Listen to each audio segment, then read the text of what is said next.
Hello and welcome to Keep Right On, a Birmingham City podcast brought to you from us here at Birmingham Live. I'm Brian Dick and I'm joined, as usual, by Alex Dicken, our blues writer, and by a new face familiar to us on the circuit, Huddersfield Town. I'm going to call you an expert.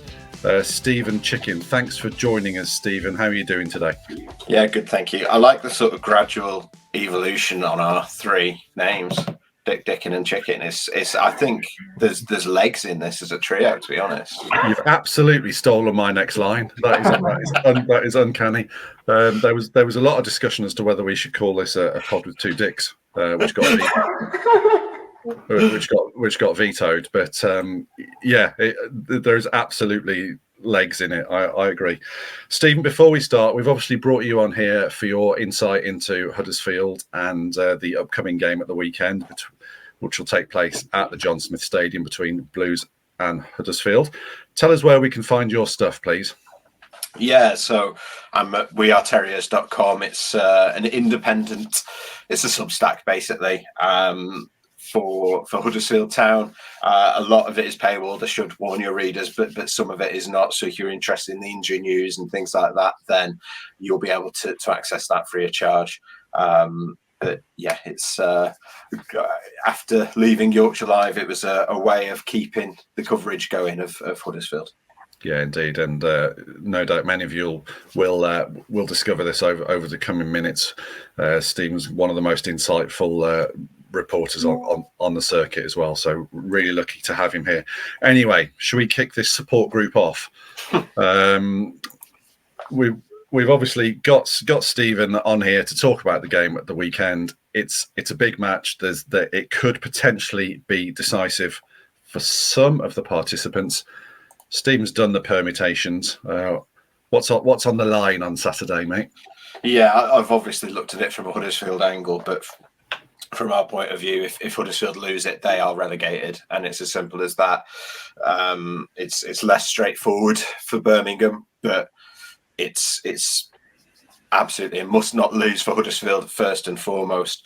Realistically, though, Huddersfield have to win this because, and I know it's not much better for the other teams down there, Birmingham included, but Huddersfield go away to Ipswich on the final day, and on current form, you have to say that they haven't got a prayer there. I think we were all sort of crossing our fingers that Ipswich might go into that game with nothing to play for, that they might have already got automatic or might already be confirmed to be definitely in the playoffs. And it looks like that's unlikely to happen as well at this stage. So Huddersfield could still go on to stay up with a draw, but it's very unlikely. It's a must win for them.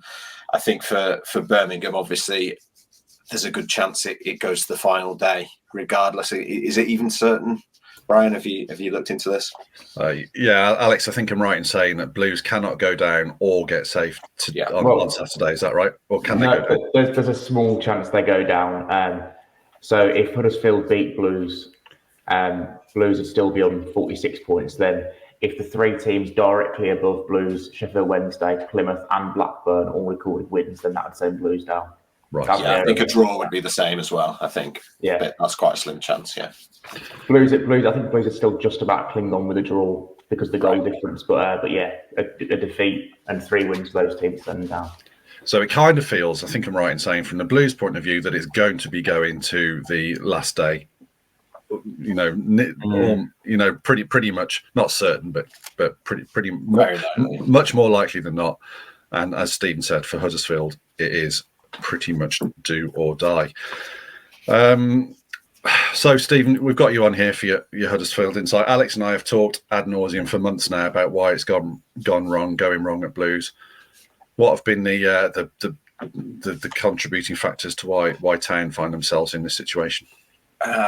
Everything. And I recorded an hour-long podcast on this last night, and it did take us an hour to get through it because we sort of went back through everything that's gone wrong this season. But to summarise, they had a takeover in the summer, which I think everyone was very hopeful because their ownership situation the previous couple of years had been very uncertain. For various reasons that I won't bore you with, but it was a very complicated and difficult time the previous 2 seasons, having reached the playoff, despite reaching the playoff final in 2022 when that was all sort of starting to unfold. They had a poor season last year. They needed sort of new ideas. Neil Warnock pulled off a miracle, keeping them up from a position that, as far as I can tell, no one in this division has ever stayed up from since 3 points for a win was introduced back in 1982. They kept on Neil Warnock in the summer. He actually left, and then they brought him back, the new owners. But they quite quickly changed their minds at the start of the season and decided they wanted to go in a different direction. The man they appointed, Darren Moore, turned out to be the wrong appointment. Lovely guy, and I know obviously well known in your neck of the woods, perhaps not regarded fondly in Blues circles for his association with West Brom. But no, a really, really lovely guy, but did not prove to be the manager to take them forward at all. On the pitch, it's ultimately been two things, and you've seen one of them firsthand. If something goes against them, they have a tendency to crumble. So Birmingham beat them 4-1, and that is one of 9 times this season that Huddersfield have conceded 4 goals in a game. And a lot of those games, they've actually been competitive. The Birmingham one was a bit of an aberration because they scored early, didn't they? And then it fell apart from there. A lot of the games, particularly recently, Swansea at the weekend is a great example. They were 0-0 in going into sort of the final 15 minutes or so, and they end up losing 4-0. It was similar stories against Preston and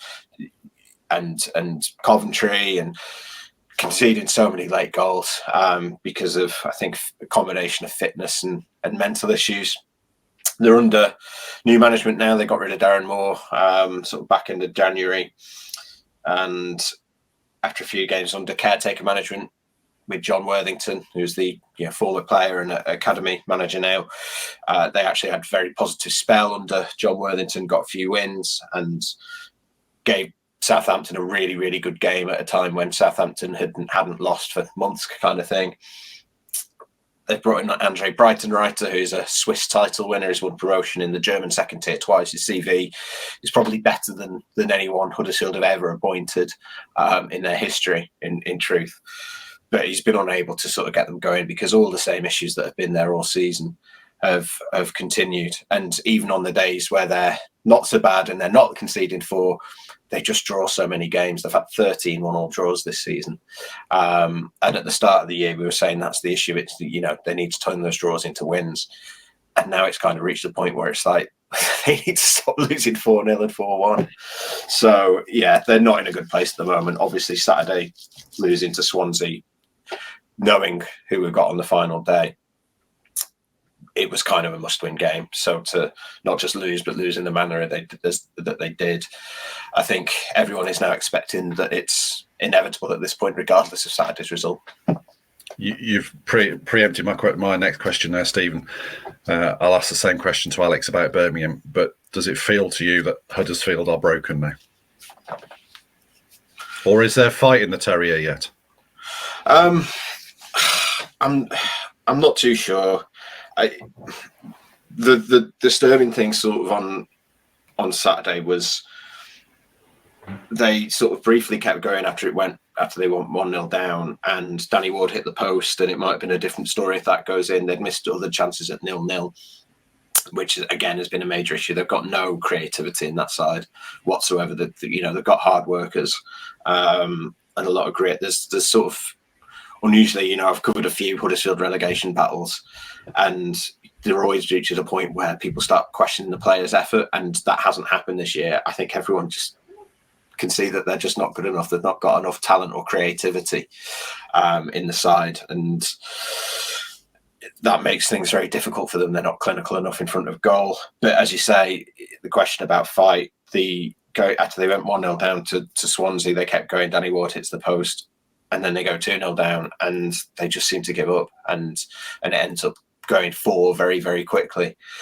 So, yeah, it's looking bad. I'm sure, obviously, they'll be fired up because this is sort of their last chance now. They'll know that if they lose, they are down. But we haven't seen last year. Last year they got 21 points in the final 10 games of the season. There was a real sort of fight, determination, fire. We just haven't seen that this year. Yeah, I remember I was at the game when when Huddersfield won. I think it was Warnock's first game. Was it a 2-0 win? It was, yeah. And I think it was Troy Deeney's last game. He for Blues, he collided with the post, and that was him done. And yeah, the John Smith was absolutely bouncing that day. So yeah, as you say, it's the fight. This is the do or die fixture for them. So it would be wrong for anyone to expect them just to turn up and mail it in. I think they'll. I think everyone thinks that they are going to have some fight in them. Yeah. Alex, sorry, go on, Stephen. Yeah. I was just going to say quickly. Yeah, as I say, I'm not expecting a classic. I think they're going to make it tough. I think Brighton Writer, he tried to come in with this high pressing style and sort of realised quite quickly if he tried to do that, he's going to run them down, because a lot of those players in their squad have shown they can't do 90 minutes. And so he sort of tried to be a bit more disciplined, try and make them a bit more of a team that wins 1-0. And I think that's going to be how he approaches this one as well. Try and grind it out, make it difficult, make it slow. And yeah, it's not going to be a brilliant game, but if Birmingham can get something early, then you'd worry about Huddersfield's mentality, to be honest. Yeah, sounds like an arm wrestle. Alex has just returned from the New York Stadium arm wrestle, haven't you, Alex? Where Rotherham did something fairly similar. Alex, I'll ask you the same question. I think I know what you're going to say. Are Blues broken? I wouldn't say broken yet, because they're still. I mean, if they win their final 2 games, I do think they'll stay up, based on obviously Sheffield Wednesday, Plymouth, and Blackburn being in the mix as well. I think Blues are probably the opposite to what Stephen has just described there, in that Huddersfield have got fight but not enough quality, whereas Blues have got quality but probably haven't had enough fight in a lot of the games over the last 2 or 3 months.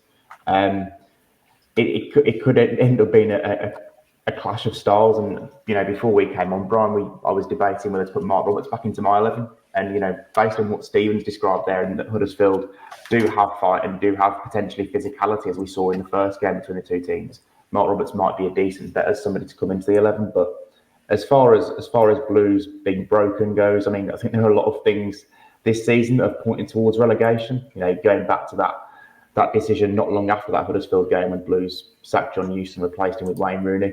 That completely didn't work, and then obviously things have gone wrong since, probably for different reasons. Obviously with Tony Mowbray signing off through illness, and that's something that none of us could have preempted or predicted. Mark Venus was a disaster in those 5 or 6 games that he was in charge, and the results really nosedived. And then Gary Wright, although he has arrested the slide, it's been a bit of a struggle.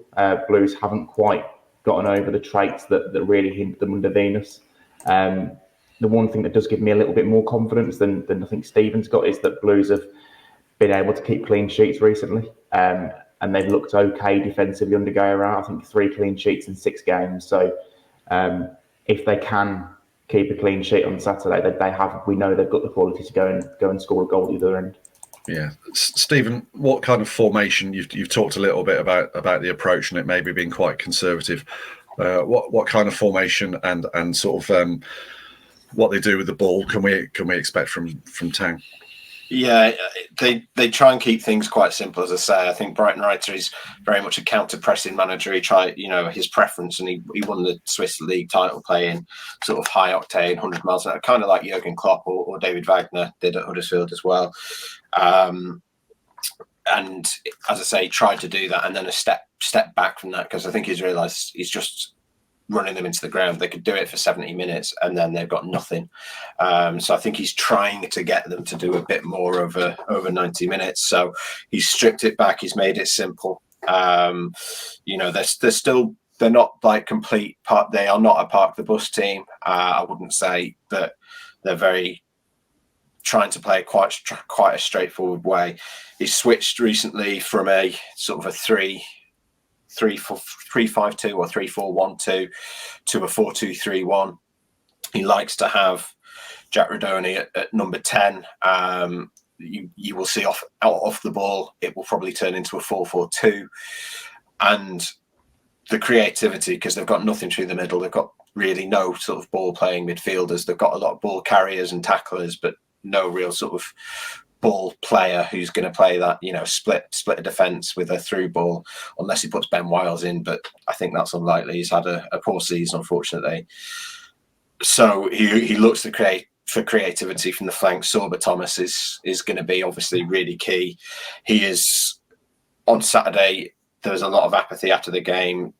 A lot of you're not fit to wear the shirt, and even the fans that were there made sure they applauded Sorba Thomas when he made his way to the tunnel, because he's kind of been one of just a couple of players this year who, if they're 4-0 down in the 90th minute, he'll still be playing like it's 0-0, and he'll go like that through the whole games. He can be petulant sometimes. He drives up even his own fans with some of his antics, but his effort has been stellar. I think defensively, he's varied between sort of where he'll set the block, whether it's a high block, low block. Again, one of the rare sort of highlights this season is a young lad called Brodie Spencer, who's come through the academy, spent the first half of the season on loan at Motherwell. He's a fullback, Northern Irish international, and he's been their best player since he's come back from loan. He's played right back or left back, and he just looks he doesn't offer a huge amount on the ball, but defensively he's so capable. He plays like he's 30. He's so composed, very athletic. So they'll be looking to make things difficult down the flanks. Unfortunately, on the other side, you've got Matty Pearson at full back, and I love Matty Pearson, very talented centre back, but he's been sort of forced to play at full back because of injuries and sort of preference. And he has struggled a little bit in a couple of recent games. So yeah, there's definitely ways to get at them, but I think more than anything, it's just resist them, because they don't offer a lot in attack. And if you can sort of hold Huddersfield off and stop them from scoring, which most teams have found to be not enormously difficult, or if they do score, they don't score more than one. And then if you can just hit back at them, that they're going to punch themselves out in the end, basically. And you can just get at them once they've done that and win the game that way. Stephen, sorry, just quickly, you mentioned Matty Pearson there. Is he deployed at left or right back? He's been playing at right back. Okay. He played there when he was a younger man. He's, as I say, really good, honest player, a really talented centre back. But he's sort of been played right back as an emergency measure, which he's done well on occasion. But yeah, he's also had a couple of games where you go, he's not a right back.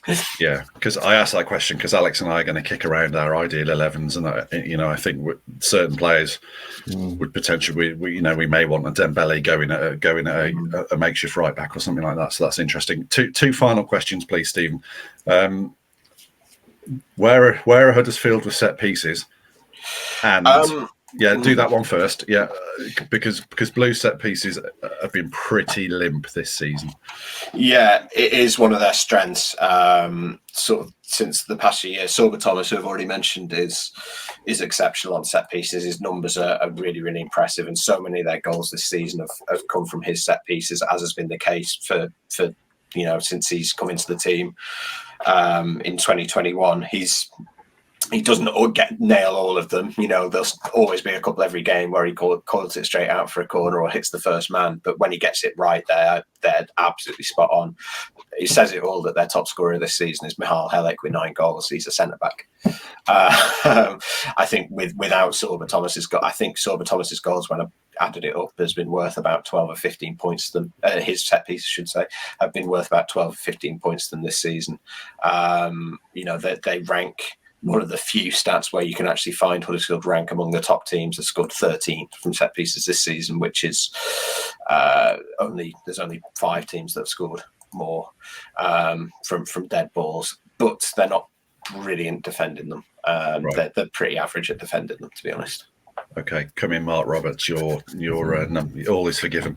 Last question, Stephen. Lee Nichols. I've seen Lee have an absolutely sensational season. I think the promotion season he was absolutely brilliant, wasn't he? And I've also seen him have some pretty poor games. Where's the goalkeeper in terms of his performance levels and confidence? Yeah, he was flawless in that playoff season. Genuinely, I don't think there was a single mistake that you could point to. It was incredible. He struggled at the start of this season, and I know that was it. The first goal at St Andrews, he really should have done better on it, and that wasn't the only goal they conceded early in the season where he was unusually at fault, and it was the first time we'd really had caused, you let him off 1 or 2, and then when it was 3 or 4, we were like, oh, what's going on here? But I would say probably that might even be the last time he's had a real rick. It's been an awful lot of Lee Nichols being blameless for goals because they give teams so many tap-ins. They've conceded the same goal so many times, even just since Andrew Brighton-Wright has come in, which has driven him mad. If you can get in behind the fullbacks and cut it back from the byline, some of the centre-backs' positional awareness at times, they just switch off. And so they concede so many goals. I can't think of the last time that Lee Nichols has had where Lee Nichols has made 5 or 6 saves and has kept him in a game, because the chances they concede are so big that they just go in. So yeah, he's not been an issue for most of the season. He's been, blameless completely. Fantastic, Stephen. Thanks very much for your time. Just give us your Twitter handle and where we can find your content again, please. Yeah, I'm at Stephen Chicken, Stephen with a V, and the website is weareterriers.com. Thanks for having me. Thanks very much. And I was going to say good luck on Saturday, but I probably wouldn't mean it. So likewise, yeah. Great stuff. Stephen. Cheers for this. Listening to Stephen over the last 5 minutes, I've completely changed my 11, and I've gone for the negative 11 we discussed before we came on. I just think, based on what you said about set pieces, in that it is Huddersfield's likely avenue to goals, I would bring Mark Roberts back in. Provided he's fit enough. Because obviously he's not played in 6 weeks now. Provided he's capable of playing the 90 minutes, I'd bring Mark Roberts in. I'd move Bielik into midfield, and I would go back to the Bielik-Sunjic axis. And I'd move Peck slightly further forward. I wouldn't take him out of the team, but I'd definitely bring Dembele back in to play against Matty Pearson. Right. Okay. So we'll come on to our 11s in a sec. It basically sounds like it's going to be, quite a nervy, quite a tight arm wrestle of a game. I've already used that phrase. I don't necessarily see Rowett going all gung ho and sticking the creatives. Let's have Miyoshi and Dembele and Tyler Roberts and that and JJ in the double pivot. It doesn't feel like it's going to be that kind of game, does it? I think we've both. Well, Blues are playing 4-2-3-1, and it's working with a small W, isn't it? I think we can say I don't see another formation to go at, really. Do you? Particularly especially not now that we know that Huddersfield are likely to play a 4-2-3-1. No, I mean, I suppose, could you call it a 4-1-4-1, which Blues played in a couple of games under our, that sort of thing as well. I suppose with the players I'd pick, you could probably use that system. But I think we're looking at a 4-2-3-1 definitely now. Yeah, indeed. So we're obviously both starting Ruddy in goal. What's your back four, Alex? So I've gone Laird, Sanderson, Mark Roberts and Lee Buchanan. Okay. Is there a discussion to be had, a call to be made between Laird and Cody Drameh? I don't think there is at this point, to be honest. I'm not saying Laird's been fantastic during this last 6 weeks, because I don't think he has. I think he's had good games and bad games. He's been very inconsistent, and I don't think he was particularly good against Rotherham, to be honest. Having said that, I think it's quite clear that Guy Rowett's going with him, because he's pushed Drameh to one side, hasn't he? Drameh's missed out on the last 2 squads, and he's not started a game since the first one against QPR, I don't think. So yeah, I think it's going to be Laird. Yeah, could be the lone thing. Could be notionally Laird gives Blues more in attack and a bit of flexibility in terms of him potentially being able to drop into midfield, and then they defend with the 3. So yeah, I've gone Laird, Roberts, Bielik, Buchanan. So for me, Laird and Buchanan, I think are the two, the two fairly easy calls. Roberts, I did feel this about Huddersfield potentially being direct. I didn't realise that Helik had actually got nine goals this season. I think Blues do need to be more aerially dominant, and I thought. That just doesn't just mean let's play Mark Roberts and all the aerial issues are solved. I think Christian Bielik you know, I think he's good he is good in the air as well, and he also gives them the option of playing a little bit more as well and picking passes into midfield. So the double pivot, you've gone for Bielik and Sunjic, did you say? Yeah, because I mean that's the midfield that used to play against Huddersfield back in October, isn't it? And they dominated Huddersfield. And I think Ivan Sunjic even played that slide rule pass to Dembele for the first goal, didn't he? So I know I'm gonna look very defensive here. I know people listening are going to be like, well, we need to go there and attack them and, you know, give it everything we've got. And I'm not saying that Blues shouldn't play that way, but I want more insurance policy. You know, as Stephen said there, Huddersfield aren't a team that tend to score more than one goal. They're probably going to try and keep it tight themselves, but ultimately they have to win the game. So it's best that Blues do set up in a way that gives them defensive insurance and also means they can play on the counter-attack with someone like Dembele, Stansfield, and obviously Miyoshi as well on the far side. Yeah, okay. I've gone for Peck and Sunjic in the defensive too. Sunjic, I mean, picks himself at the moment, doesn't he, with his commitment and his ability to press. And Peck, you know, he's Blues' best midfielder, isn't he? And he probably is just as close to a combination of technicality and physicality that there is. Maybe Bielik could potentially argue that he's got a bit of bite about him, but I think Peck is a better athlete as well. So that's why I've gone there. The attacking three, we both agree with Stansfield as the one, don't we? The attacking three, there are so many shades that Blues could go here. So there's Bakuna, there's Dembele, there's Miyoshi, there's Roberts, there's Keshi Anderson, who has arguably been Blues' most creative over the last couple of games. Don't forget Oliver Burke as well. Keshi Anderson. I will concede he had slipped my mind. He's got a hamstring problem there, hasn't he? Keshi Anderson. Keshi Anderson. To be fair, I was disappointed with the way he played against Rotherham because there were so many times when he got the ball in good positions and he just didn't use it that well. However, having said that, he still created the best chance of that first half for Tyler Roberts with a really, really good run and cross from the left wing. And he also created a half chance for himself when he's dribbled past a couple of players inside the box and shot, and it was a decent save. You know what you get with him. That's why he's playing. For this game, though, for me, I would go Dembele left because we know how he can get at Matty Pearson. If Matty Pearson, as we expect, is going to play right back for Huddersfield, we know he's got the beat of him. I just think Dembele showed something against Rotherham. I think he seemed to be engaged and willing again. So I'd get him back into the 11. We know what he can do with Huddersfield. Miyoshi on the far side for me, and I'd go Peck in the middle. Peck is my 10. He's more than talented enough to play there. Yeah, as you said, fantastic on the ball, can break lines, can pick passes. I would get him in the team.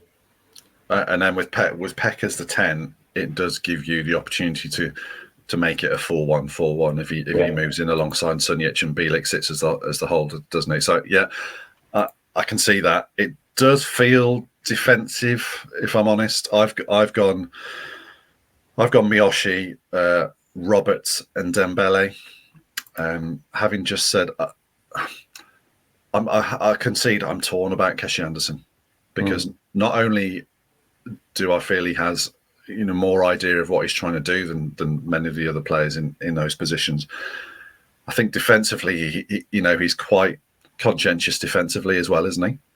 So if you've got someone who's probably one of the better attackers and someone who is defensively quite studious, and then I'm not picking him, I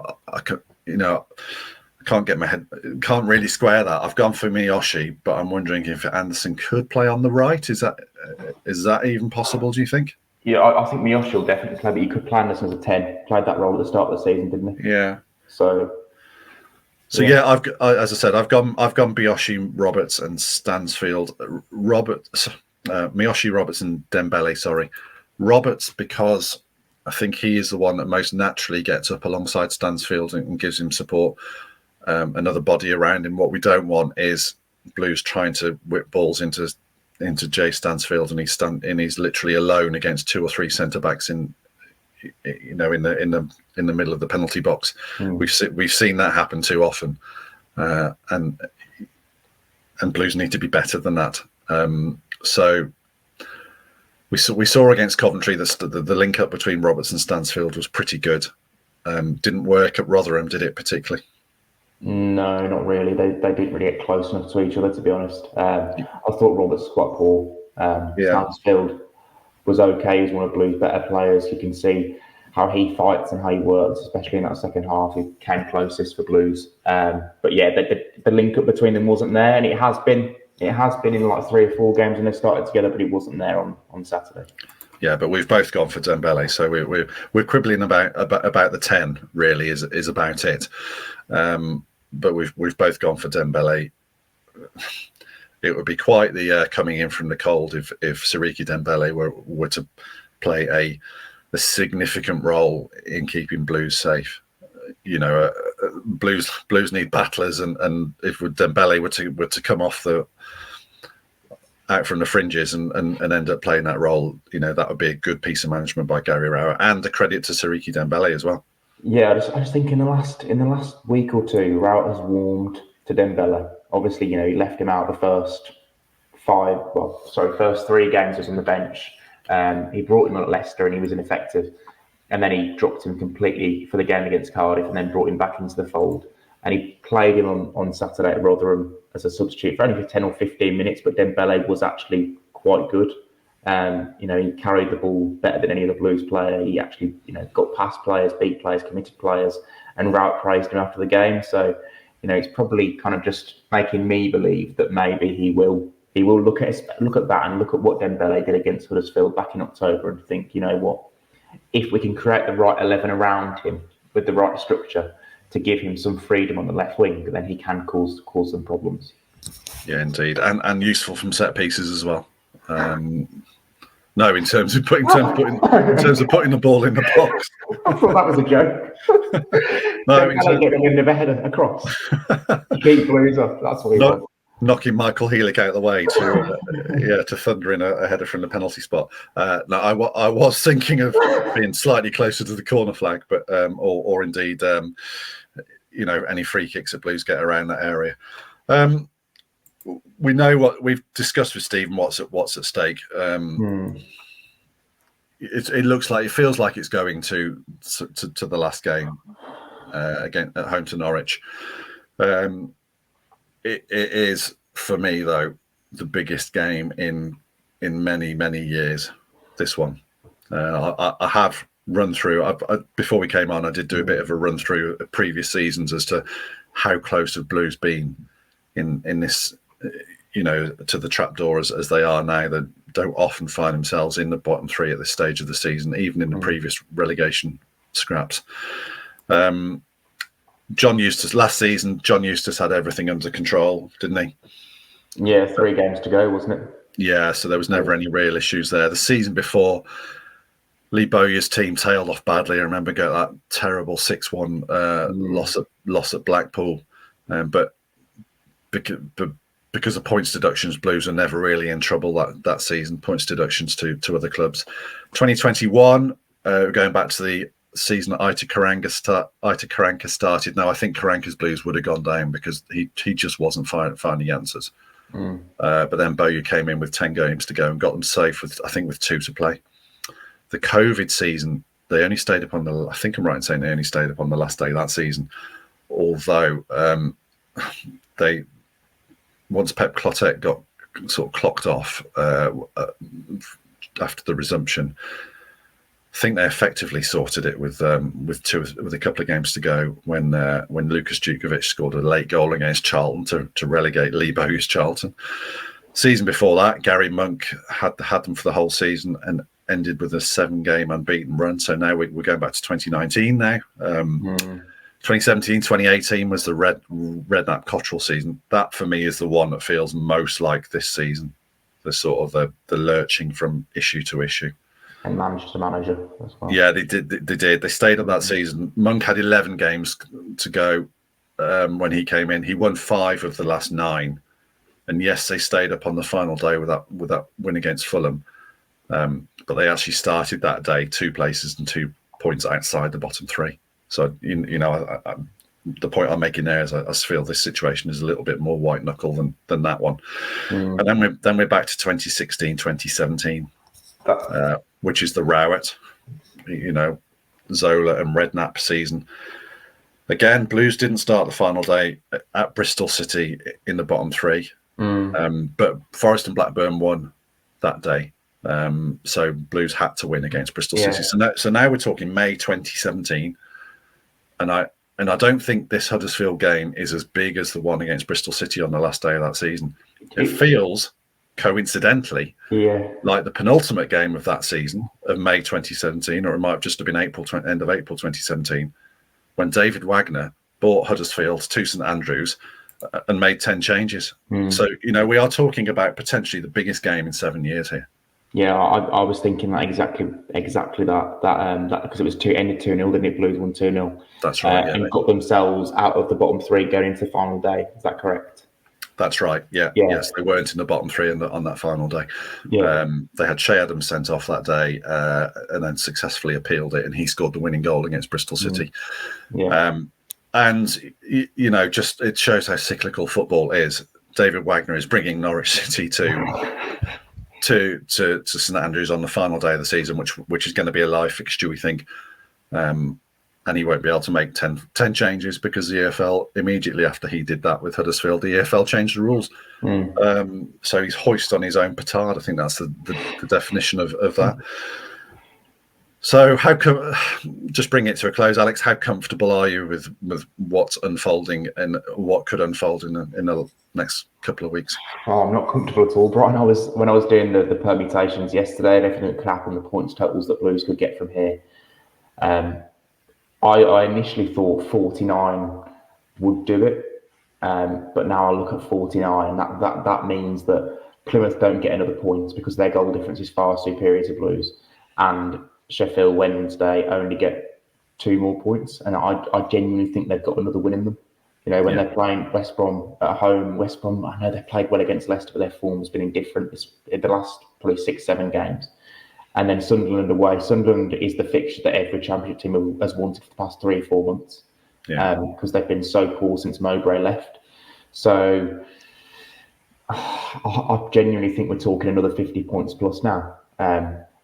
Blues have to beat Huddersfield. They have to beat Huddersfield because if they don't beat Huddersfield, they could be 3 points behind going to the final day, and that's a major issue. It's a shot to nothing then, almost, isn't it? In that situation, absolutely. I wouldn't disagree with your analysis there. I think West Brom will beat Wednesday, but I can see Danny Roll, your favourite manager, go into the Stadium Reliant on the last day of the season, asking Mike Dodds and Christian Speakman to Blues needing out Mike Dodds and Christian Speakman to do them a favour. I can see Wednesday going there and winning in absolute. I have no shadow of a doubt. The verve that they played with against Blackburn the other day. Plymouth, I think Plymouth will lose at Millwall, but then they've got Hull home on the final day. That place will be bouncing, and Hull, depending on what happens against Coventry, we're recording this before that game, Hull could be out of it by then. So I'd expect Plymouth to potentially win that game. So yeah, 49 points only just about keeps you in the conversation, doesn't it? It doesn't solve anything really. Yeah. With the goal difference for Blues, it helps because they've got a far better goal difference to Sheffield Wednesday. And they based on the final 2 games, Leicester beating Southampton has probably done Blackburn a favour because Blackburn could go there on the final day when Leicester are very much in party mode and have already, won the league or definitely already gone up.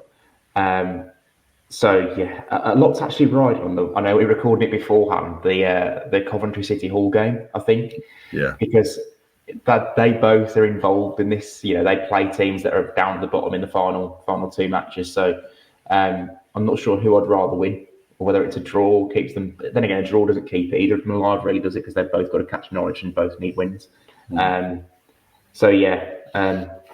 do think Blackburn are slightly weaker than Plymouth because I think Plymouth will be able to beat Hull at home. So I'm probably looking more at Blackburn, who have Coventry and Leicester to play, and thinking maybe they can't get another win.